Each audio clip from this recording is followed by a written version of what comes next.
जम्मू कश्मीर में चुनावी हलचल में इजाफा। कांग्रेस नेता राहुल गांधी का श्रीनगर का कल से 2 दिवसीय दौरा। पार्टी अध्यक्ष मल्लिकार्जुन खड़गे भी होंगे साथ।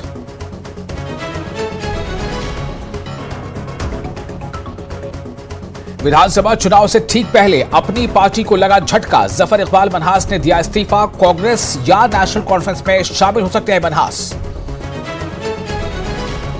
जम्मू में बीजेपी घोषणा पत्र समिति की हुई बैठक। अगले कुछ दिनों में जारी किया जा सकता है घोषणा पत्र। उधमपुर के शहीद सीआरपीएफ इंस्पेक्टर को दी गई श्रद्धांजलि। दूसरे दिन भी आतंकियों की तलाश जारी।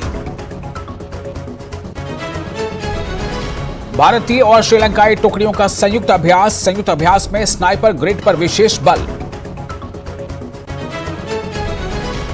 जम्मू कश्मीर में भूकंप के तेज झटके। रिक्टर स्केल पर तीव्रता 4.9 की गई दर्ज। कुछ इमारतों में पड़ी दरारें।